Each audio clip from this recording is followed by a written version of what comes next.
Today on Gamer's Couch, Caverna, the Cave Farmers. Hello and welcome. I'm Greybeard Bordelaise, and this is we dick. Hairy dick, boobs. dick. No? What? I'm a girl. Yes, boobs, but not hairy.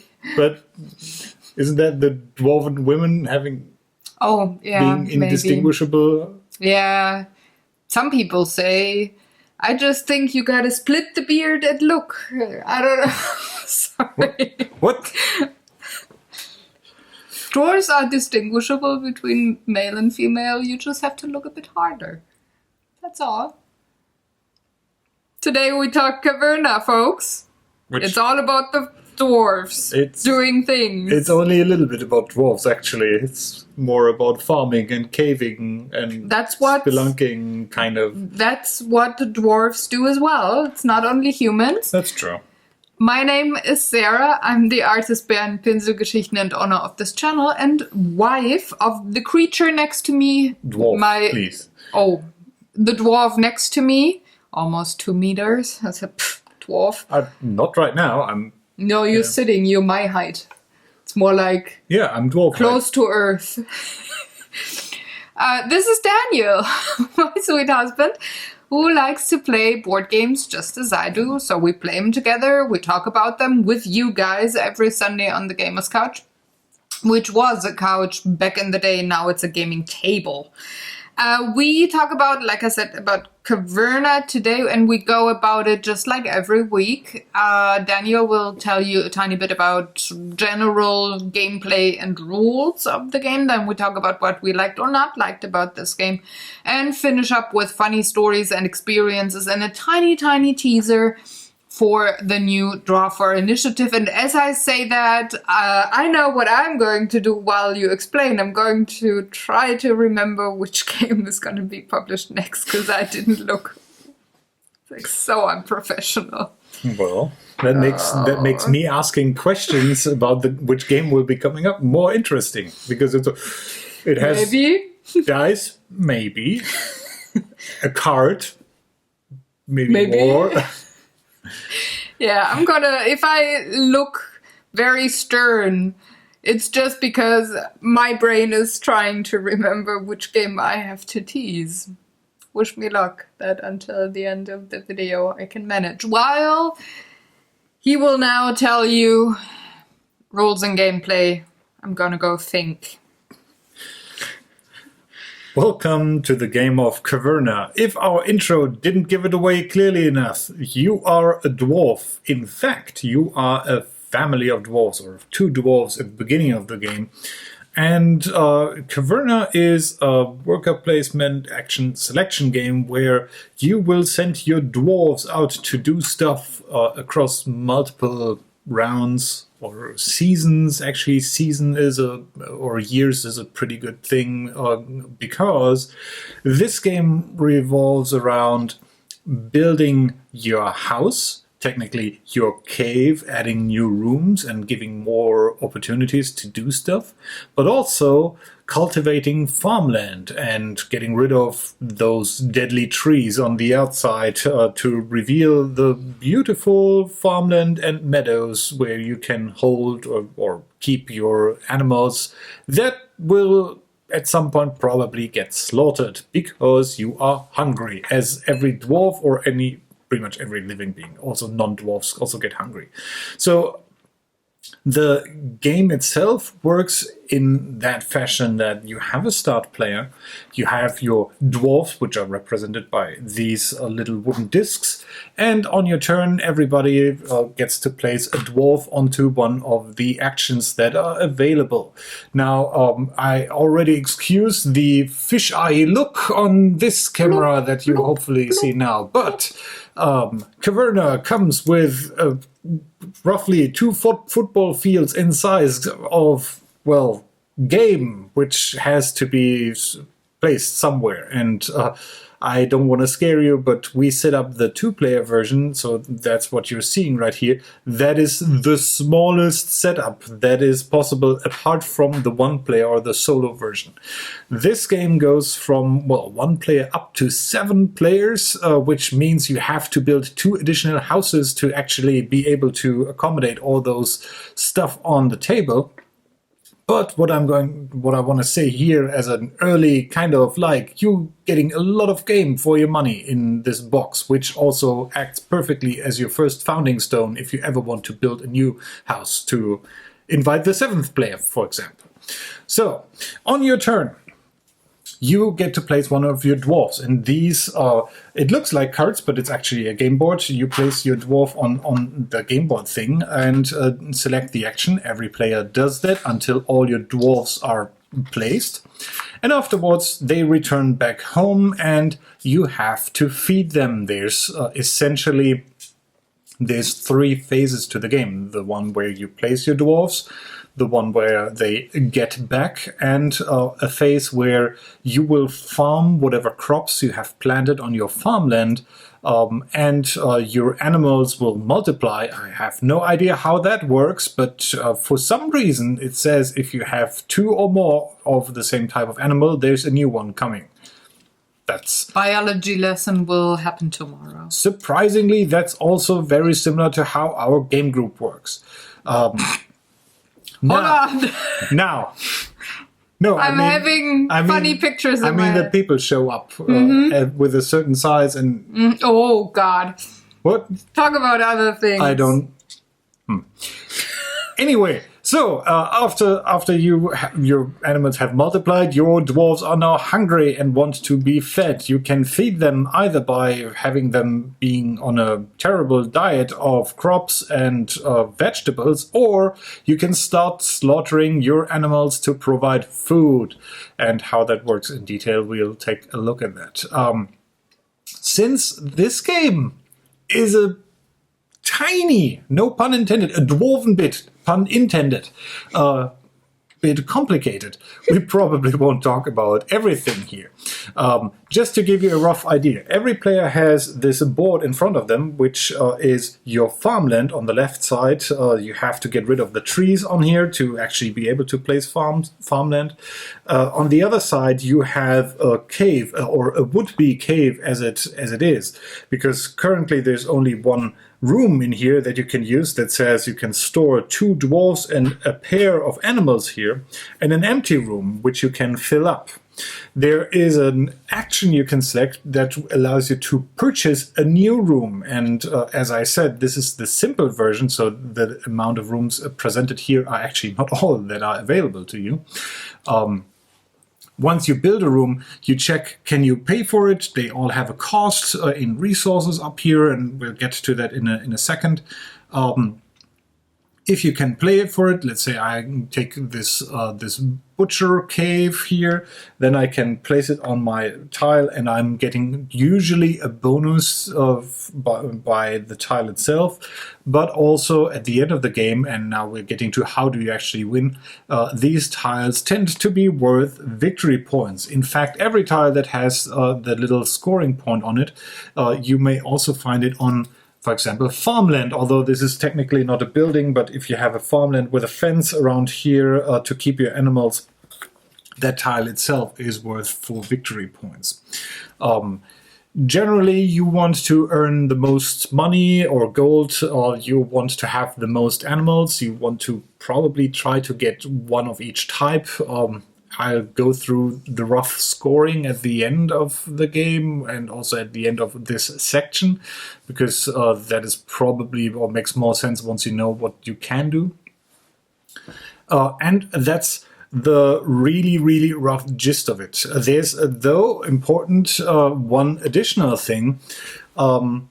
If you're just looking at you can build stuff and you can farm stuff, you could say, hey, hang on a minute. Isn't this Agricola with dwarves? And I have to say, yes, you're right. But dwarves are way more militaristic.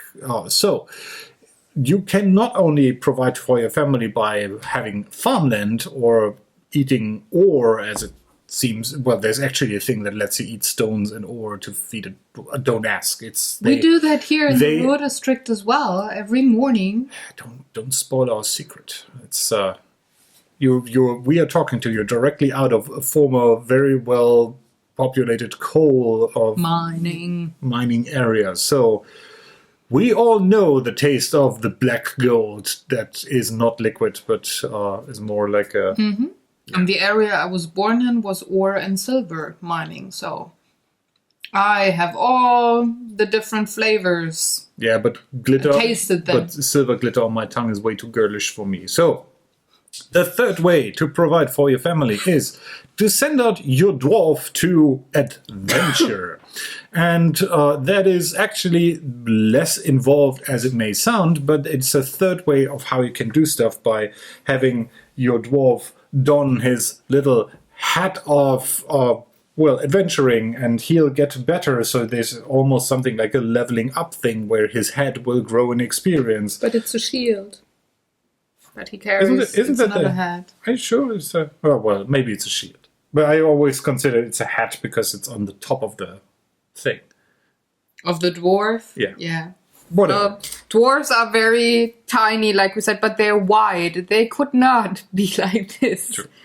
And if you're sending them onto one of those adventures quests, they return and they bring loot. So depending on the level, your loot table, as it is, gets more expanded. So let's try. First, before starting the round, you actually have to fill in some resources. So all of these cards here tend to have a little icon on here that has an arrow. So that essentially means that on this turn, there is a stone going to be placed here and a stone going to be placed here. We have these little tables with a knife that is food. So that is kind of raw food. This would get a ruby, but it actually says if you're playing with two people, you only do that starting with the third round, so we ignore it. Now, the wood thing here is a little bit special because it says 3 and in parentheses 1. That means if there's no wood on here, you put 3 wood on here. If there is already wood, you put another wood on here. And the same for the other thing. So that's your incentive to maybe pick up a spot that hasn't picked up that much before, because those resources start to pile up on them. Sometimes it just says +1. That does not mean that the corn in this case gets placed on here. It just means that if you do that action, you get 1 of the corn thing. Same with the little dog here, which has a little dog meeple. Assuming that I am the first player because I have the first player token, which kind of makes sense. I could start by saying I want to try to provide for my family by going for building some farmland. So I'm sending my dwarf here to go to Versorgung, which is the German word for, well, you provide for your family. So what I'm getting here is one food token, which can be consumed by my dwarves at the end of the turn. I get a piece of wheat, crops, whatever, or I can decide to place one of these farming tiles. And the tile I am allowed to place has a meadow side and a farmland side. You can obviously only place crops on the farmland side. The meadow side is used to keep animals. Now, if I'm placing this, I just have to start with my cave entrance, move out from here, and place it over 2 trees. So I'm kind of cutting them down and placing them here. There are 3 spaces that have, at least in this area, that have special icons on them. In this case, I get another food icon if I place something on top of here. So I'm already up to 3 food icons, which might help me with my dwarves at the end of the turn. Now it is the other dwarf's turn. I wanna have... Now I have to stand up because... You're getting a stone, and you can choose which one of your... the choosing one. That's what I wanted. By, I wanna have... by the way, these big tiles here, these mats have two sides. Sarah decided to play on her knight side. Because I'm a night owl, and so are my dwarves. They are totally identical. So Yes. there's, Well, not identical, but they do the same thing. yeah, they are Dark, kind of, light, dwarf. yes. Do you have a dwarf? You don't have the dwarf standing in your thingy. They're not totally identical. Well, then you have to give away one of your little dwarf thingies here, because you have a dwarf more. He's saying goodnight to the owl and the piggy. Anyway, I did buy two, what are they? Rooms. Caves. Empty caves. Empty caves, and I'm gonna place them here, which means I also get one food. I can feed my dwarves, kind of. For my second action. Oopsie. Now, on the first and on the second round, if your German is up to speed for this game, this says Erntezeit entfällt, which means in a language we are speaking right now that there will be no farming or animal multiplication going on in the first two rounds. And more importantly, having to feed your dwarves. Later on, that gets also a little bit randomized, so you might have a third phase where you have to feed your dwarves, but your animals won't multiply, or you only get food, but you don't have to feed dwarves, or feeding dwarves gets a little bit cheaper. So I could be a little bit more reckless and try to go for... what do I want to go for? Hoo-ha.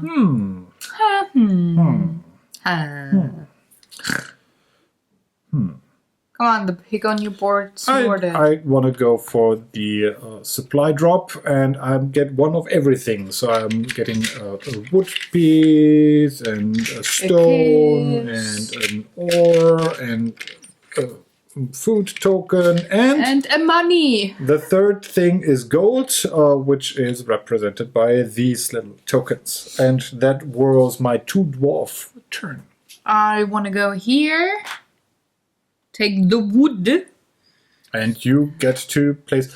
By the way, the reason it says and or here, obviously you can still use that action even if you have already everything decked out on your space.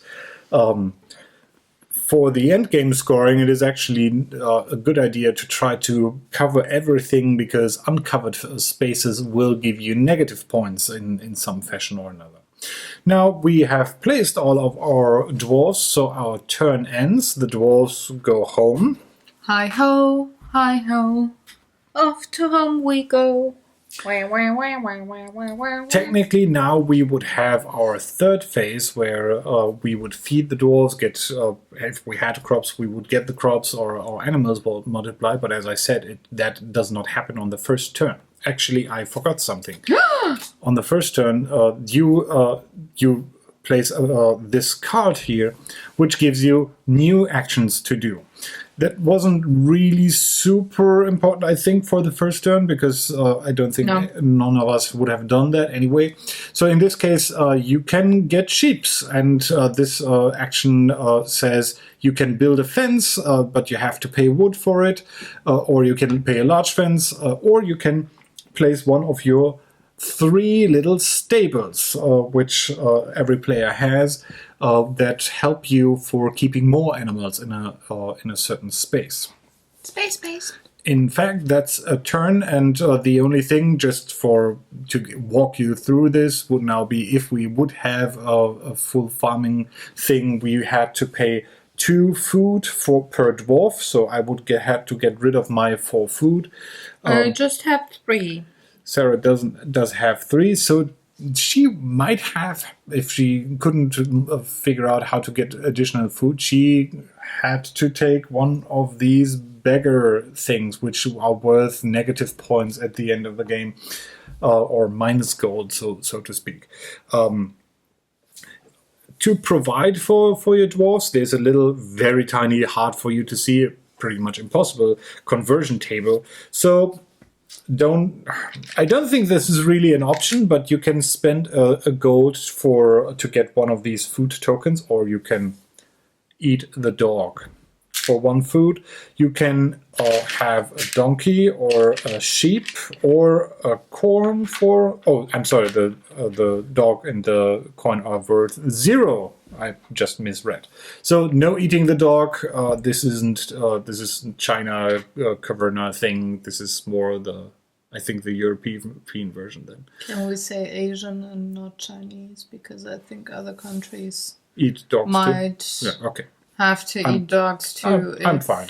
Yeah, okay, good. I just haven't want to tried point it. out one country. I haven't tried it yet, but we No, have in our circle of friends avid dog lovers who will probably try to strangle me. us. Yeah. Yeah, mostly me. Well, should I put it on the menu? They will strangle us. I you think, for not stopping me. I think we would get the ire of most of the Western world for that. Yeah. And just for safety reasons, I am more of a dog person than a cat person. Yes. I also wouldn't eat cat. Because let's stick with beef and lamb and poultry and fish and rabbits, elk. So you cannot eat single goat and you cannot eat dogs, but you can eat a donkey or a sheep, or if you are more of the vegetarian type, you can eat a corn. Those would give you a food token. You can also, if you found them in the woods, eat a little wild piggy. Or you can eat a vegetable, which now Halloween is coming up, pumpkin! Would be a pumpkin. Or you can Yummy eat food. 3 gold, because they are way more filling than just 1 gold. Those each of those here would give you 2 food icons. You forgot food the tokens. Yes, and the ruby, although the rubies are a little bit special in this, I'll get to them in a second. The third is if you're eating 2 donkeys at the same time, so if you're slaughtering them both, those give you 3 food, or you can go for a cow, which also gives you 3 food. To go with that. Now, what I didn't do actually is talk a little bit about the other actions that are on here. So I said you can buy these rooms for resources. The ways to get those resources are pretty much those actions. And as you've seen in our little mock-up game round, every player can only choose one action once. Talk to the folks. You can only choose a single or can use that action, and then no other player may use that action because your dwarf is, albeit small, big enough to occupy that action all by himself and preventing everybody else. This is, by the way, the only kind of interaction you'll have with another player. There's no stealing, there's no going to war or something like that. Everything resolves around the actions here, and as you've seen with ongoing rounds, there's more stuff being revealed, more opportunities of things you can do, and more space. But at least latest with you want to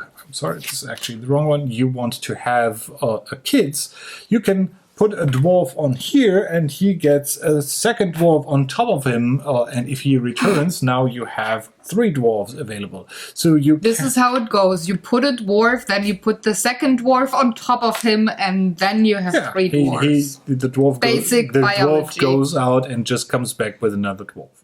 I bought a dwarf! You can go up to 5 dwarves with a specific room tile. I think you can even go up to 6. I think there's a special thing in there. But that's essentially it. You're trying to get those resources, and most of the resources are literally just used to buy certain tiles. As you've seen, you need wood to buy fences. You need typically stone to buy,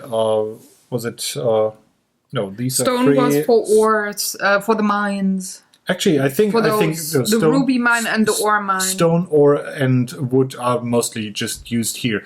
With ore being a little bit special, because there's the smith tile here, which says if you place a dwarf on here, you can pay up to 8 ores and give him a little shield. Now that we know that it's a shield, so let's say I have paid 8 ores. He's an agent. He gets a shield level 8 thing, and afterwards he goes on a quest, and that's actually the reason why I want to show this, so you know what a quest or how that works. So, if this says go on a quest, and I still think this is a hat, not a shield, because that is the shield. But I think if the dwarf goes onto a quest and this says 3, it means you take your loot table and can select up to 3 rewards. That's what the 3 is for, from the loot table, up to the number of your hat that you were wearing when going shield. Guys, let us know in the comments below, do you think it's a shield or a hat? Let's say our 8-hatted dwarf goes out.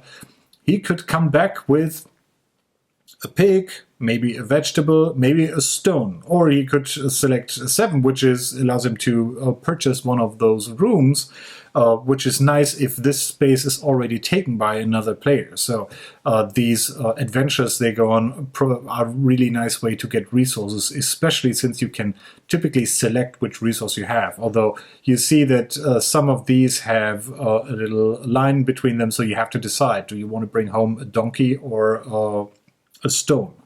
And this goes up to 14, and this wouldn't obviously this would not be a dwarf game if you didn't get a chance to bring home a Sleeping Beauty. So the cow is at 10, which is one of the few ways to actually get a cow, because there's no action space that allows you to pick up a cow. So what's the other way to get cows? Well, we already mentioned them. Rubies are a little bit special.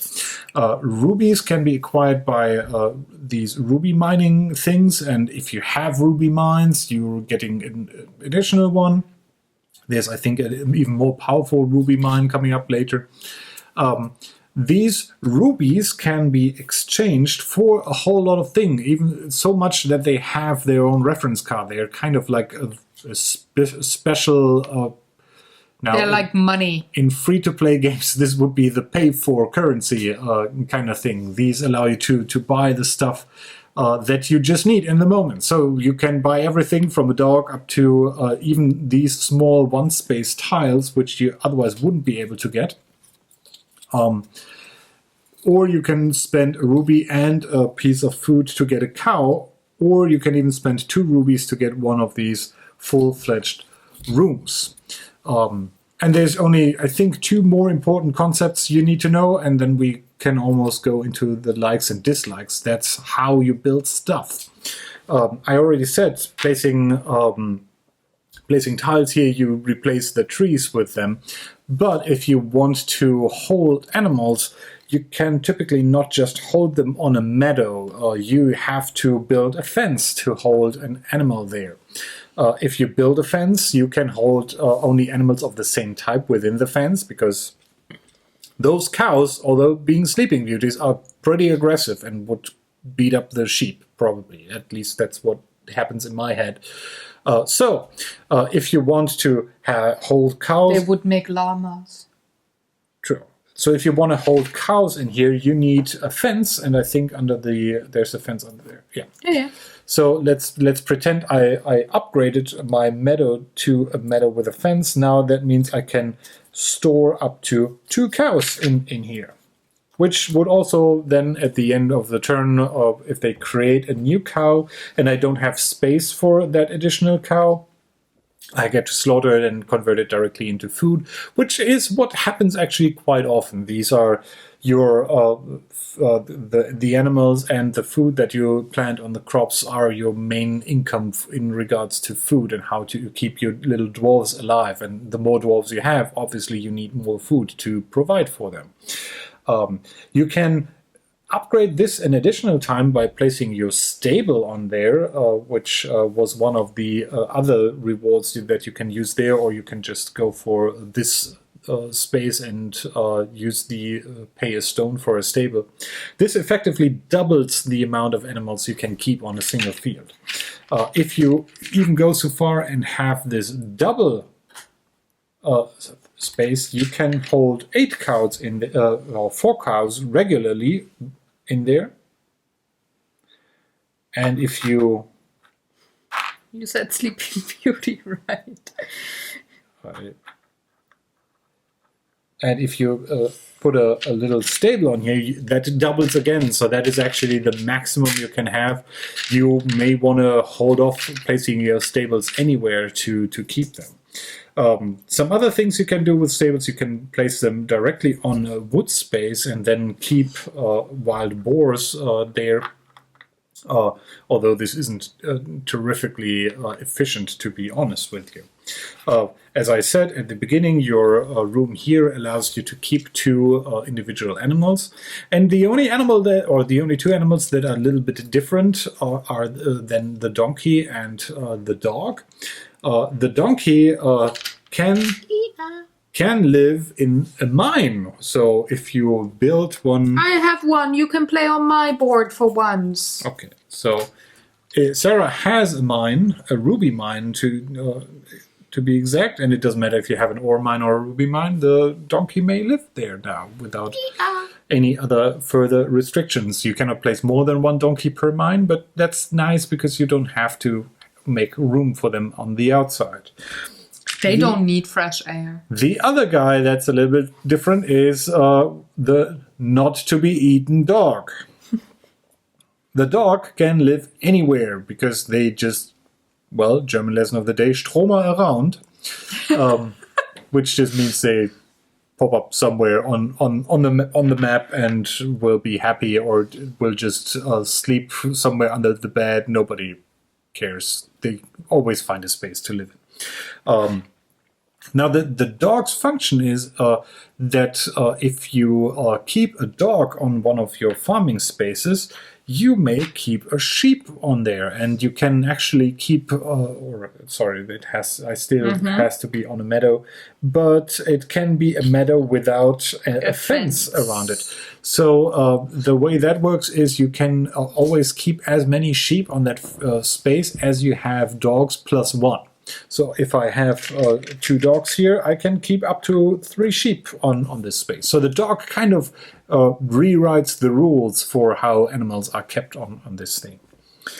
The other thing we need to talk about is, we mentioned mines, but you cannot just purchase one of these ore mines and place them anywhere. You need to make space. So there are actually 2 different excavation tiles, one with 2 rooms that you can place these purchasable rooms in there.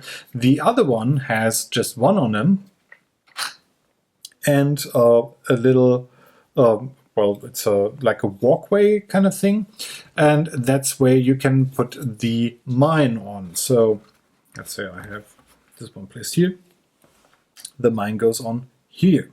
So this is still a walkway, and if you watch closely, Sarah's ruby mine also has this thing. So these can only be placed on these small walkways. So you can place a ruby mine directly on here, or you can first place an ore mine here and then the ruby mine right next to it, giving you 2 mines, which is the most efficient, I think, way to place mines in this game. Mines by themselves don't do much except for giving you additional resources if you're using these actions here, which is perfectly fine, but you can already see these 2 mines together are worth 7 victory points, so that's actually pretty good to build. And I think that's that, right? Mm-hmm. I will promise to talk a little bit about scoring. Now, if I find the scoring sheet, which I probably already put away into my founding stone, there it is. My founding stone container. Now, the game goes on until you played 12 rounds, and actually 11 rounds in a 2-player game, because round 9 does not happen there. You play with 1 card less if you're playing with 2 players. And then you have this little handy sheet that you will try to fill out and see who has won the game and who has not. At the end of the game, you are getting victory points for every animal that you have, regardless if you can eat it or not.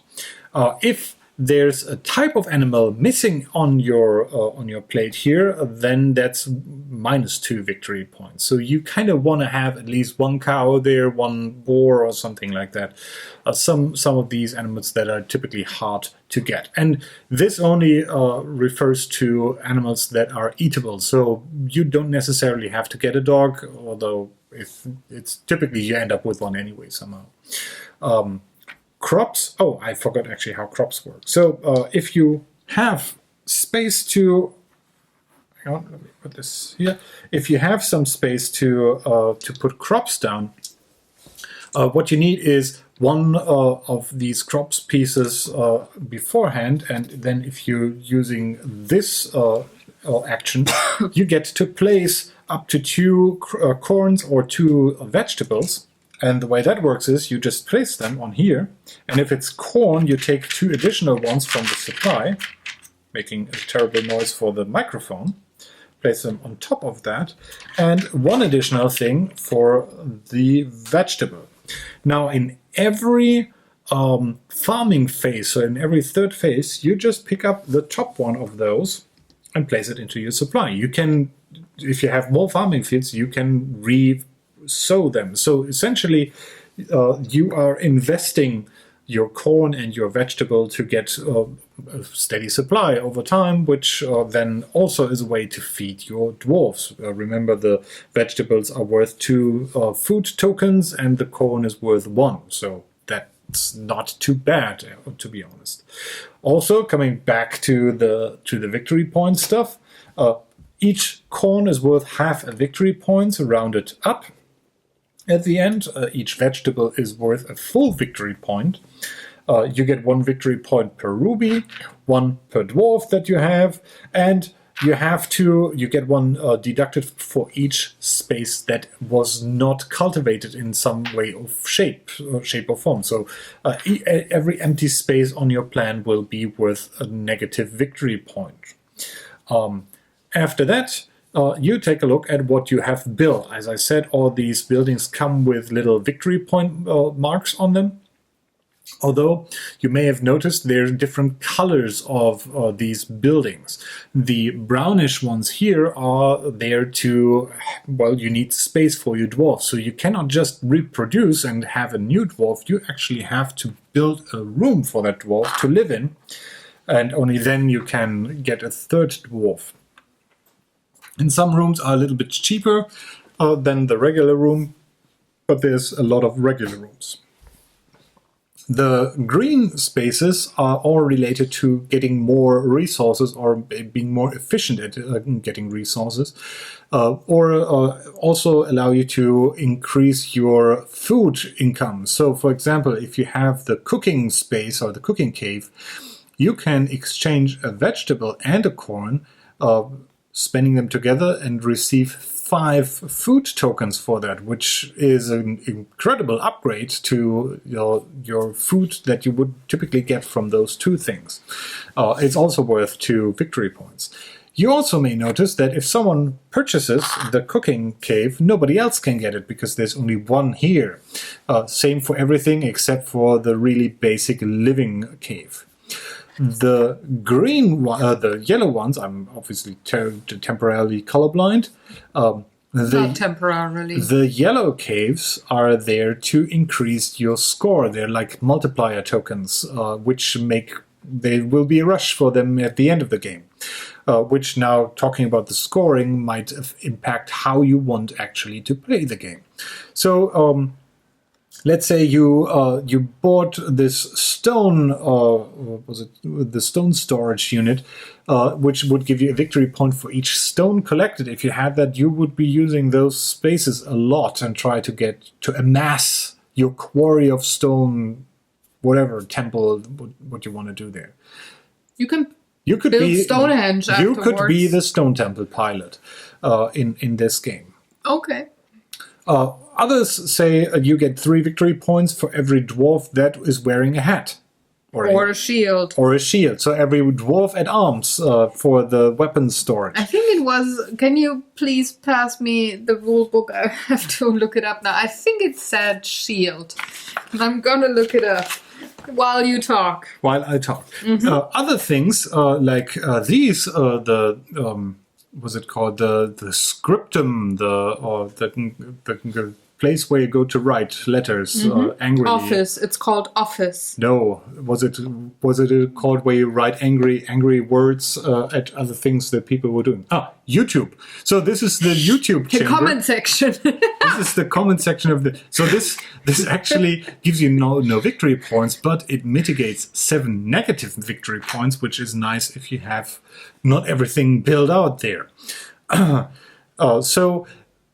Typically, for a game, you try to focus on 2 of those 3 things, with them being farming, building, or excavating, and the third being the adventuring, questing thing. Sorry, singing "You Can Leave Your Hat On." If you're doing that, then within those confines, you typically would try to maximize for 1 or 2 things and try to pick up scoring multipliers or things that would help you doing that.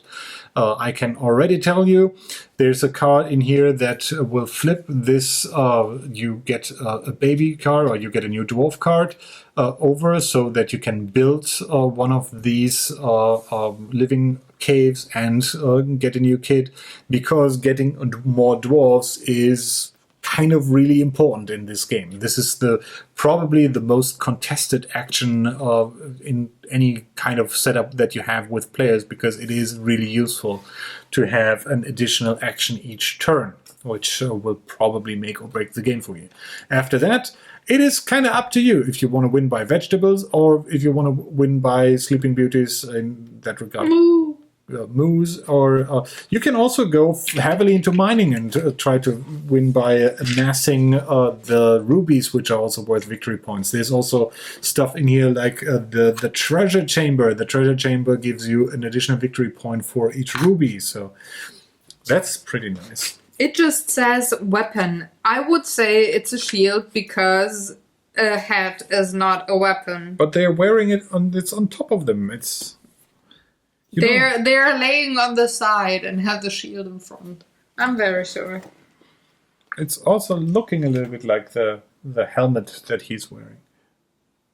Also like a shield, well, because otherwise he would be a Prussian dwarf, because he has the Pickelhaube, which is another German lesson of the day. This is from Uwe Rosenberg, who happens to be German, so it could be very well Prussian. The Pickelhauben dwarf. Mm-hmm.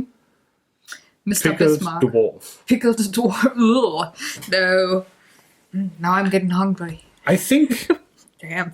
I think you should have an idea at least how this works, but to entirely mess up your conception of how big this entire thing is, let me move all these away and show you what the real thing looks like. Hang on, before I do that and destroy anything else here. You may be wondering what these little tokens are here. So if you get into the 3rd phase on these, starting with the 6th round, you flip them over, and if it has this little red thing here, you place it on this card, and that somehow affects how the farming phase works. So the first time that happens, there is no 3rd phase. The second time it happens, you only have to pay 1 food token per dwarf. And the last time, you have to feed your dwarf, but you won't get anything from your farmlands or from your animals, which isn't that great. So the real game, the kind of the one that the grown-up dwarves play, the giants version, you can see that this has a huge amount of more rooms available for purchase, which is also what is recommended if you're playing this with lots of players. I think it says if you're playing this 5 to 7, you want to play with these just to have enough rooms available for everybody to purchase. Because again, otherwise everybody would buy 1 room and that's that. Except for the living room cave, there is each cave is only available once. and that makes it more interesting. Obviously, if you're not playing with 2, you have this additional 9th turn here, but there's not much going on. In fact, the game says it takes about half an hour per player. I think that's bold for the 2 and 3 player game, but I think 2 hours is a fair assessment. More for how many players? For 3 to 4 players, and from then on it goes. Because I think just the 2 of us played faster. Yeah, because you have less to set up, you have less rounds, and you play fast, or at least we do. Yeah, but so even it was playing more to the 30 minutes. Even playing solo or with 2 players, I'm having a hard time seeing this. Especially if you want to say set up and play it in half an hour or an hour. That's way more. But playing, I think you can go with 30 minutes if you're a trained player, or just have 2 players that really know what they want to do and are not idle with their decisions. They do not have analysis paralysis. Then it's 30 minutes. You're good to go then.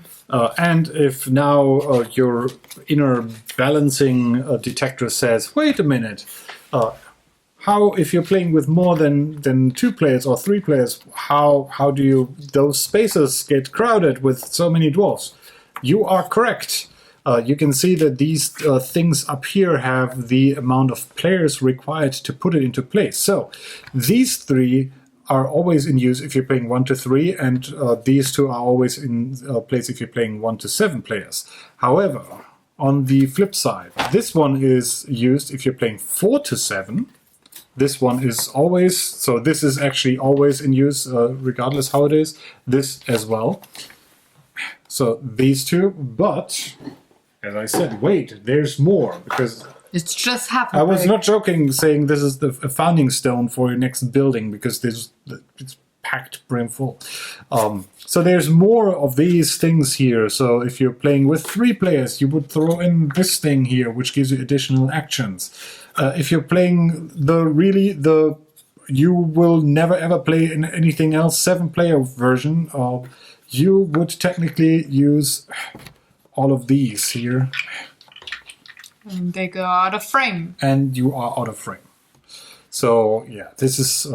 Am I right with this? Yeah, it's 1 to 3. So this is the 7-player. Everything is available, and this is just the initial stuff that is available. You still draw the cards, so there's plenty of stuff that you can do. And if you play with 7 players, there's the unwritten rule that you have to name your dwarves of Snow White, so Bashful and Grumpy. And I'm pretty sure that's what hi ho hi, and Mr. you have to sing Mr. hi ho Rosenberg hi ho had in mind all the time. Yeah. Mm-hmm.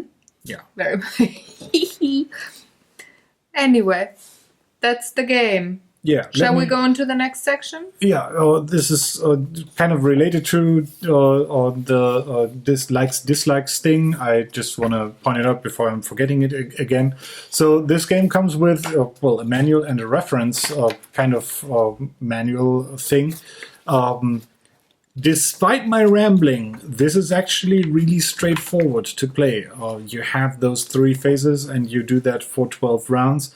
And the only question that may come up is, what exactly does this action do, or how does that relate to something else? And that's all in here, where you can look up individual building or rooms, how they work, individual actions, how they work, and how timing with that stuff works. Anything else? I think the thing that we may had to reread a couple of times over multiple games with some breaks in between is the how do you place the animals rules? How does different fences affect them, and how many can be kept at a single space, especially with the dog rule. But that's literally one pager that you take a look at. Yeah, and if you play this more than once a year, you probably will remember and don't have to read it up again, like we have to. Some other stuff then really comes natural. So if your dwarf goes questing, you then immediately know at some point, whenever he goes questing, he will be back and have a higher level. And there's actually a thing that also increases that an additional time. And once there's this little flow in here, actually the game does speed up sometime, because players then typically realize that when someone has selected which action to take, the next player can almost start immediately, because there is no interaction, or usually there's not much that goes on in between that, with maybe the exception if you're building one of those cave rooms and you have to wait for someone else to pick one of the rooms, because it could be that they pick the room that you wanted to have or something like that. Yeah. So let's hop into likes and dislikes. Like we said a couple of times, this game is the first brick to your new house. It's heavy, folks. The box is rather big and it's filled with games to the brim. There's no space, no free room as you sometimes have with other games, like the huge boxes and the insert takes half of the box and you have maybe 5 minis and a game board. No, you have shitload of materials in here.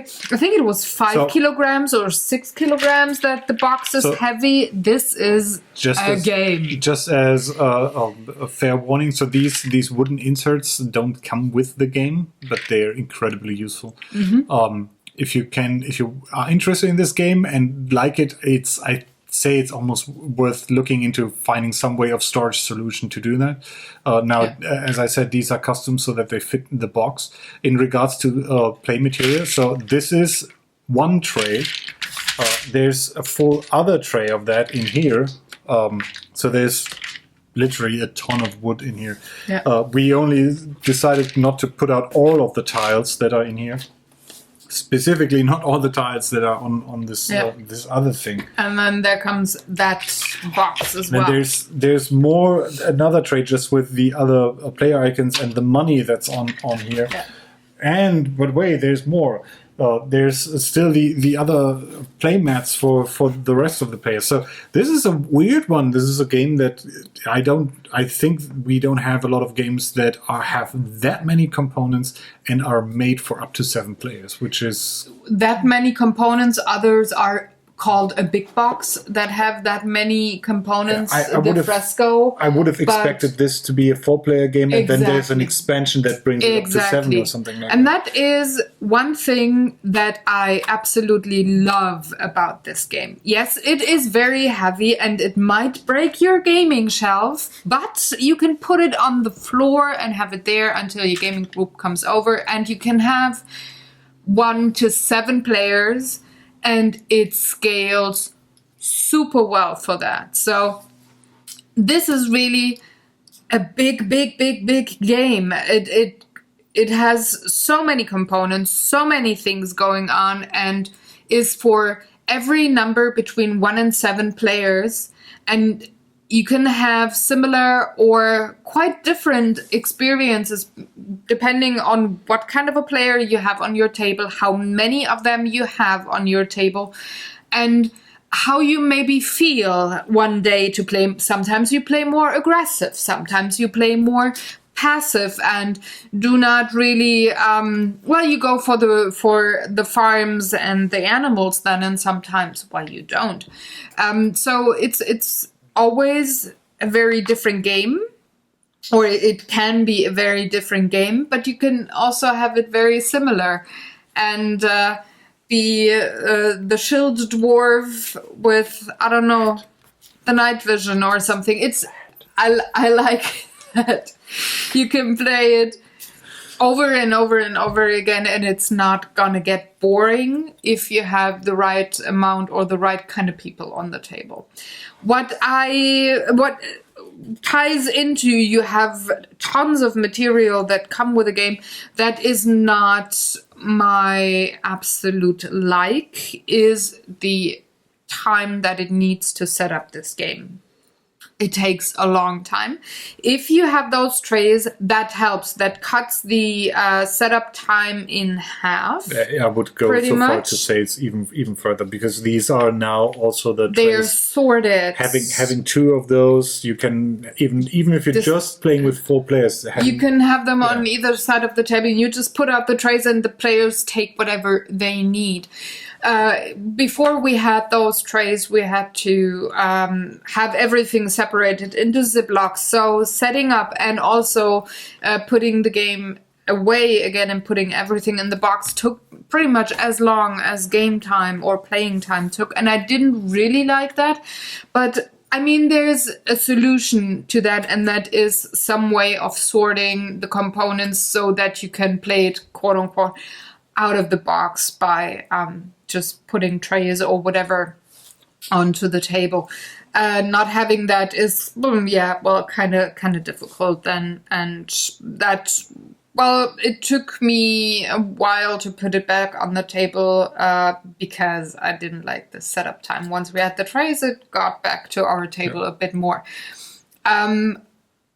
Also, what I like a lot is when it comes to the components is the quality and the colors. I like that they do not have simple cubes or something in different kinds of colors to represent animals or crops, but they did go for the yellow crabs and the orange pumpkin and the dogs and all of that. The little boys, I like the piggies. I like the little sheep and the dogs. So it's just very nice. It has a cutesy factor. Let me give you a close-up. It has a cutesy factor, and it just makes it nice when you play. When companies go the extra mile and make something nice there, and it's all wooden pieces that are painted or I don't know, dipped in color. It's just very lovely. Stained. Stained. Are these stained? Maybe they're... I don't know, because with the yellow, I could see that it is stained because you can see the wood grain. With others, with the donkey, not so much, so I don't know. But I just like it. I also like the colors that they chose for the players. There's turquoise and purple, and it's just very nice color scheme on the table when you play it. Everything fits together, everything is nice looking, which is a big thing when you want to play something. You don't want to play the ugly game per se, no matter how good it is. You want to play the good stuff. Coming to the gameplay, what I like about that, it can be a fast game if you know the game and you're just going while the other player is looking for what they do. You place your dwarf. It can be that. It can also be a very thinky game and a very long game, like people playing with their dwarfs in their hand and trying to figure out where they go. You could be a bit overwhelmed in the first game to try to figure out, okay, what do you want to do?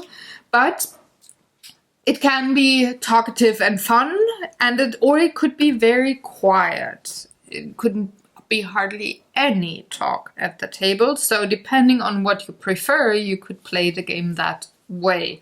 I like that.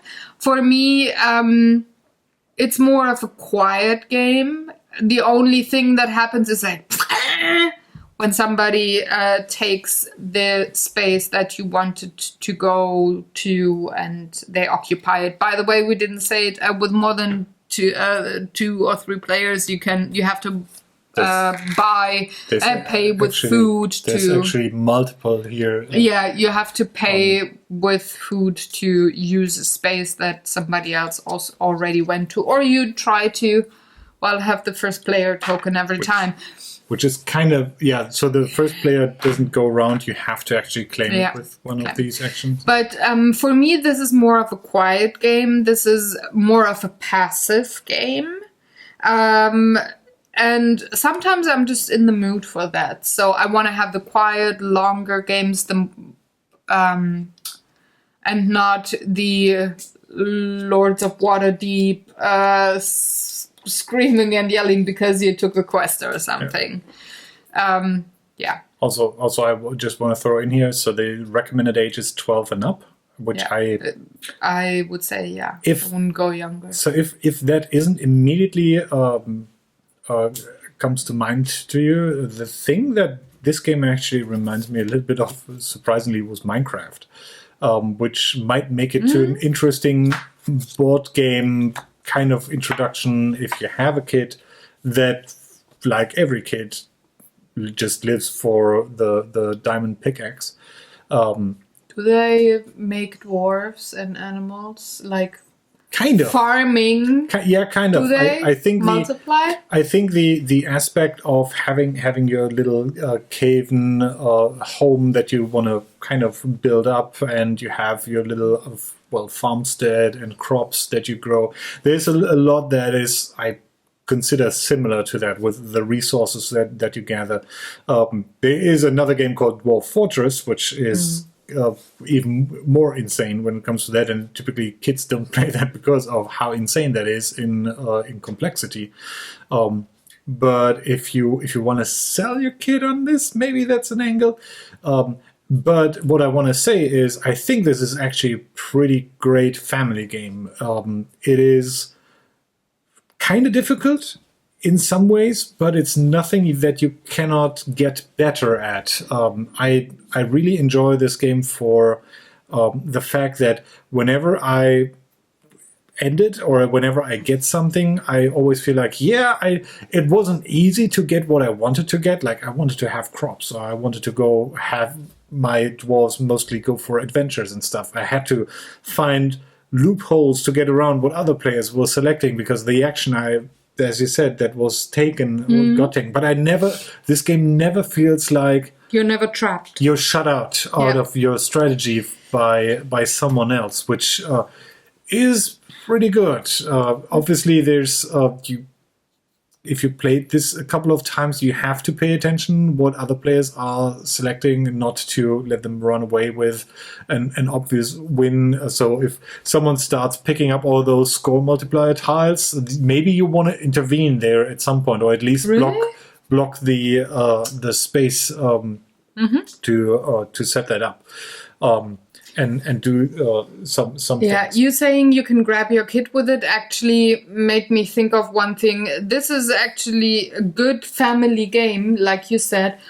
If you want to keep your teenager that might roam wild and be anti-parents and keep him interested and at the table and enjoy family time rather than arguing through that difficult hormonal time. I think this could be something that grabs a teenager and likes to, enjoy family time for a couple of hours, and then everybody goes their separate ways and do other things. I do think another point that's the game has on its plus side for that is due to its nature of being that it is literally the German kind of Europe game. Yeah, it's a very Euro. There is almost no confrontation between players, so that if you are in a house with an elevated emotional state due to puberty or other things, this is pretty good for that. Yes, someone might get annoyed because you picked the one space they wanted to go to, but as I said, this game feels like there's always another way out. There's something else you can do that will still bring you ahead. Maybe not the most optimal path, but it'll get you there. Yeah, and it doesn't feel like a consolation prize that you can do something else, but it really brings you forward in regards to victory points as well. That is what we mean with you're never trapped. And it gives you a chance to change your or your plan mid-game. I mean, this, as I said, is 12 rounds. So let's say in most turns you have 2 actions. Then you should have at least 3 actions starting with round 4 going forward. That's actually not that many decisions that you make in this game. But still, you could see, well, everybody else is going for the adventuring dwarf kind of thing, and all the hats are taken. So instead of trying to chase the next hat trick, I want to go for a pretty much I have all my hat puns art now. I want to go for I'm kniffling farming. at you hard. It's a shield. It's an agent. It's a dwarf of shield. It's a Coulson of Shield. Yes. Marvel. Coulson of Marvel Shield. at the Coulson of shield. Yeah. Shall we rate or? I'm thinking what else to say. I mean, as I said, there's a lot here. There's an English version out by now. Yeah, there is. I've seen this.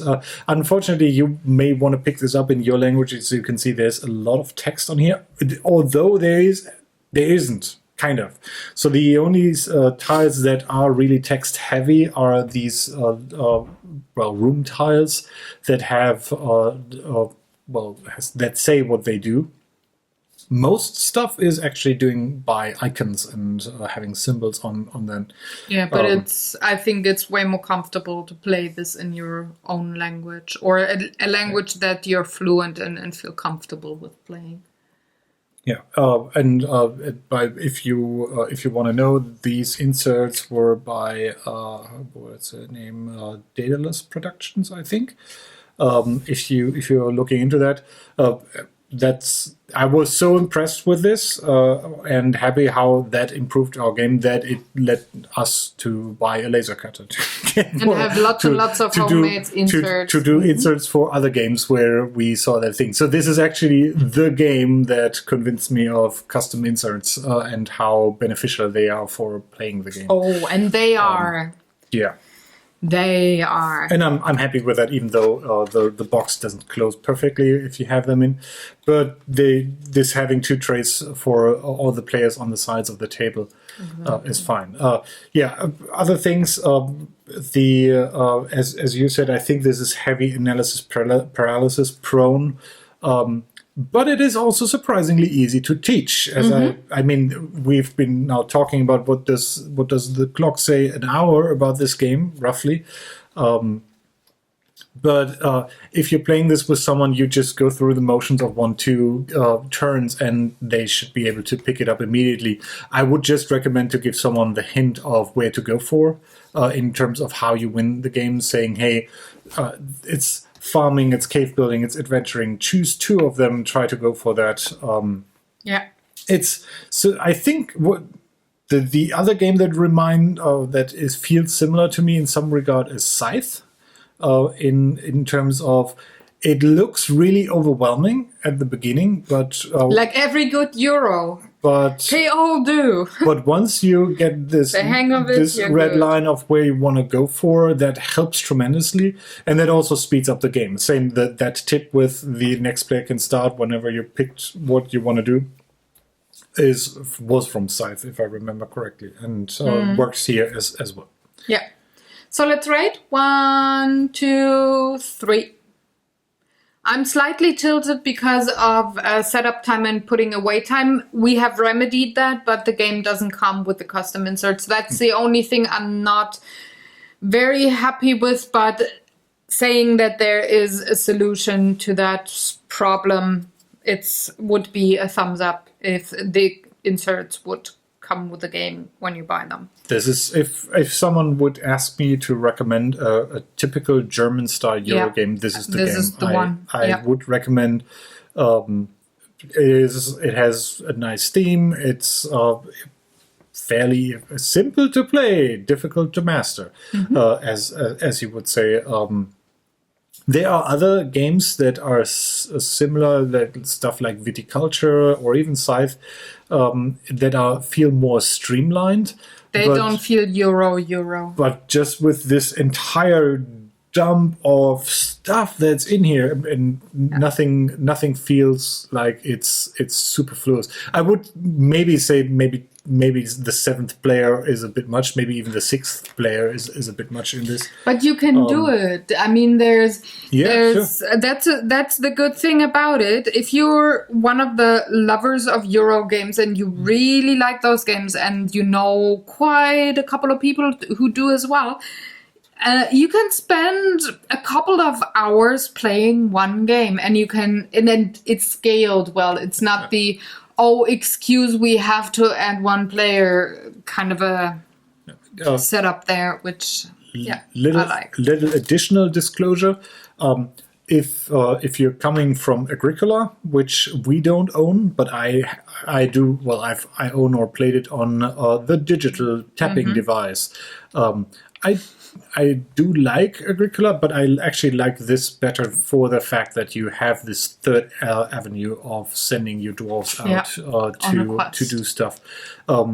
I like Agricola in concept with the farming and you're kind of trying to survive and kind of trying that stuff. But this is a little. I just think this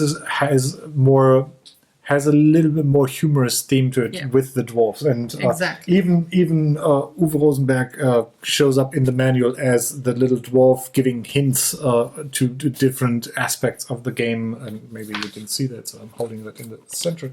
So you have that. Also, you have the comparison Uwe Rosenberg 2009, and then 4 years later with the graybeard. So I feel you, man. I know how it is. Really? You do not dye your beard gray? No. Great. So let's hop into the last section, funny stories and experiences. Now, we said over and over again that you should focus on 2 ways to advance in your game of the 3 that there are. I have an addition to that. Have one of those ways be animals and farming. Because even when you focus on 2 ways, that doesn't mean that you get anywhere. I tried that last time. First couple of games that we played, I always had farming and animals in there.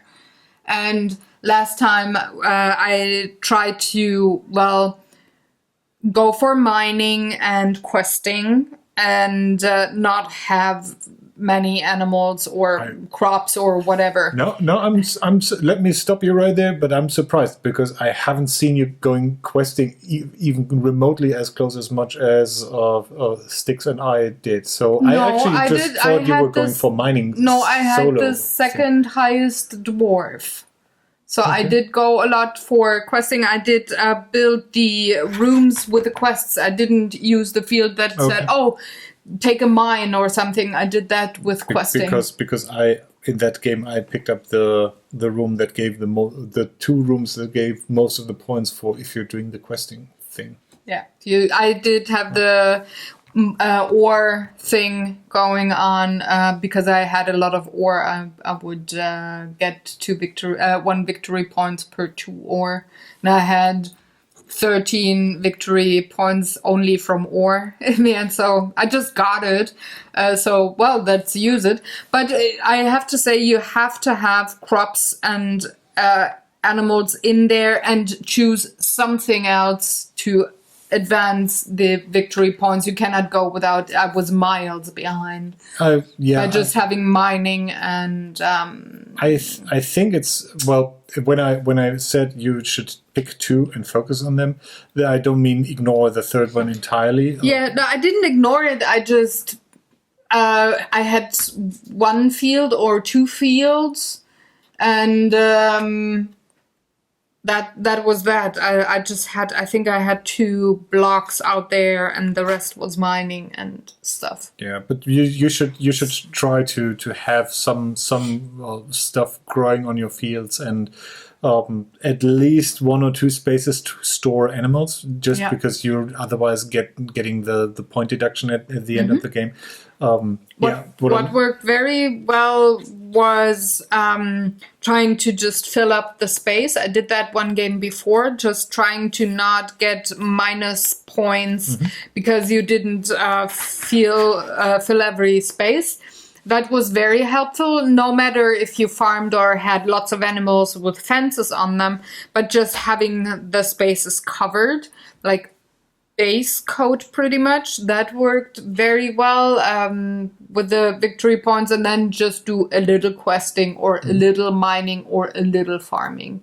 That worked way better. But the building stuff on the map is kind of, that's not the goal. That happens while going after one of the but you could build only like 4 of these plates and build them higher, or have fences instead of spreading out. And spreading out did actually work a bit better for me. Okay. At least in you the got second a ton game. of negative points by not having built enough. In the last game, I built high and not wide, so that made a lot of negative points. And then having the animals not there also made a lot of negative points. So I would say have the farms and the animals in there somehow. And you're potentially losing twice, because you not only do you get a penalty for not having a specific type of animal, but that not having that animal also gives you is a missed opportunity. Because you get bonus points for having animals in the end. So that was one experience that I had. It's certainly a game that you have to play once or twice as. Yeah, and buy a big table. These are kind of test games. I have to take the battery, and then I have to look up at that time, because then I'm on the other network. I have to look up which game it was, because I didn't remember. I know one. It's we'll be back. Between 2. Batteries changed. I did look up what game it was. So fresh now with the new battery in the camera. By the way, this is kind of inside baseball. Before we go into the guess what game will be on the next draw for initiative, we're still figuring out the new camera setup. So if this looks a little bit blurry to you, we are fighting the good fight against the reference colors and trying to figure stuff out. We hope that this time, and hopefully in huge contrast to the last episode, we have a little bit of better color balance, but we'll see. Yeah, that's the only problem. We do not have enough time to record again if we see that things are... Also, I can barely remember my name, so I can even less so remember what I just said. Well, we could just record a totally new episode and go at it just like the first time, but In fact, I'm telling there's a couple of hours missing. I'm telling you anything about these games, so I don't have to remember them. So I can just check out the video, what I think about it, and then so whenever or whenever we need to look about how did we play that? Oh, let's watch our own video. Did I like this? I don't. Well, whatever. Who's that guy? I don't know. I married him. Anyway. But all in all, the experiences were fun. It wasn't fun to play this the first time because our couch table back then was super tiny, and our dinner table was even tinier. That was pretty much the point that we decided, we gotta buy a big gaming table if this is happening. So but have a big table, folks. Or play on the floor. Or play on the floor. That's fine too. But let's talk about what's going to come up next week. There's going to be some board game painting happening on Wednesday, 9 a.m. CET. The series is called Draw for Initiative, if you're new to the channel and didn't know. Tina and I were painting paintings with watercolor and ink for board games. This time... Is it Caverna? No. That might be in season 5. We haven't decided yet. We're currently in season 4. Does it have dwarves? No. Not that I know of. Are you sure? Yes, I'm sure. Because dwarves have a very specific accent. Oh, he's getting there. He saw when I peeked at the calendar which game I have to tease. I. So. No, that's a bad accent. Make the Sean Connery. I can't do that. But so the game that we're gonna play. That's just you trying to I speak with it. I cannot make the Sean Connery. My alien in my voice is trying to... The alien in my throat takes over. Yeah, it's so it has something to do with Scotland, and there is... Is it Highlander the game? No. Is there a Highlander game? I don't know. Probably. I would be surprised if not. Then let's focus on it. Does the most important part, does it feature Scotch? Yes. Okay, then Whiskey. we already know it's a good game then. Yes. So the next thing is, does it have these funny-looking Scottish, I think, sheep, or is it cattle? Those little meat walking on meadows with long hair that are looking. Yeah. The second German lesson, they're looking very zottelig. Oh, you mean the cows? Yes. Okay. Are they in there? Yes. Okay. Is it, since we're talking the Scooch McDuck kind of game, is it about money and getting richer? Is it about business? The Scottish way. The Scottish way, yeah. Yeah, kind of. Mm-hmm. Yeah. Okay, so it's buying and selling? Yes. Okay. Is it a specific buying and selling? Yes. So, an auction? Yeah, you could say that. Okay.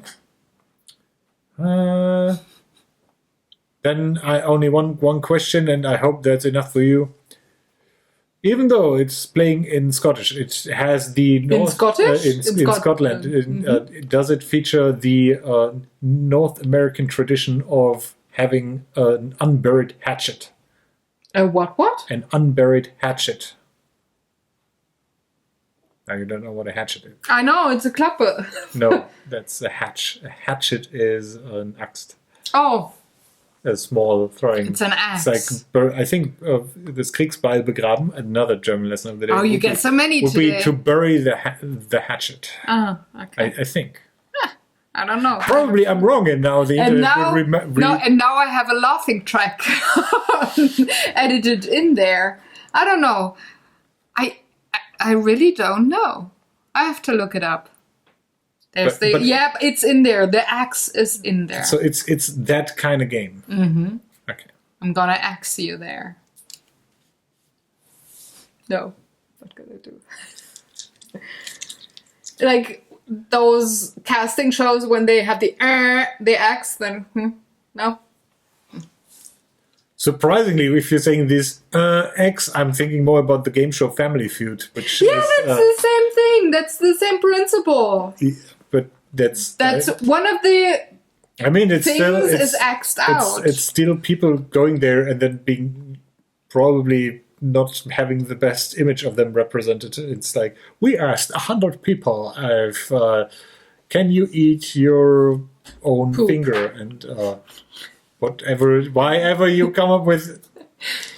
Anyway, it's Because I'm weird. Wait, did you never know? You know me for so long. Did you never realize I'm weird? Oh, you're trying to forget that. Okay. Good. yeah, I'm actively disremembering. Yeah, he's. I want to say goodbye to you so I can finalize my disremembering of this. It's like delete button, and then there's a little laser over the disc. Like I will hold my head. I will lay my head on a very strong electromagnet and hope that it works. So. Nice having you here. If you want to see us again, check back next week when we are the week after. Here. Actually, check back next week on us when we probably are running around at the Spiel in Essen. Say hi if you see us. We try to say hi back. Maybe not. Who knows? Maybe I'm just totally perplexed. Look at you. What? Who are you? Do I know you? Probably not. But then you say, I know you. You make stupid comments on the internet. You are correct, sir or madam. Maybe.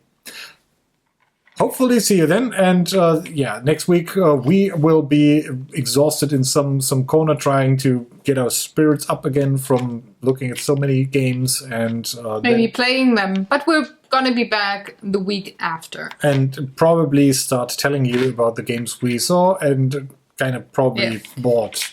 During the week, if you want to have board game porn during the week, next week that is, you have to check next week you have to look at the Instagrams or the Facebooks, because we're gonna share photos of what new games came to our collection. You are going to share, because I'm too lazy for social media. But you shared last year. You made this is what we bought day one.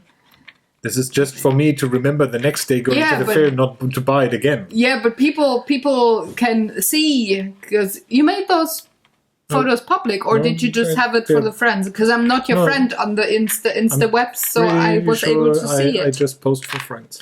I did see it last year, and I'm not your friend. And you are not my friend, it seems. Maybe you are, but I don't know. Again. Anyway, you can definitely see it on my accounts there in the description box below. You can see what, made it home and what you then soon-ish can expect on the Gamers Couches there, because we're going to talk about the games that we're going to buy. And in good spirits for Halloween, do you see? Which is an Event Horizon reference that she hasn't seen. But I hope they can see on my face that I'm pretty clueless. I hope you have seen it and got that reference. This is another reference that I'm very curious if he gets it. This will be part of our dinner. When? Monday. Is it? Since when do we have pumpkin? We have lots of meat? We have lots of pumpkins, different kinds. Spaghetti pumpkin. This doesn't seem to be part of the squash. couch. I don't. See you next time. Goodbye. Bye, folks.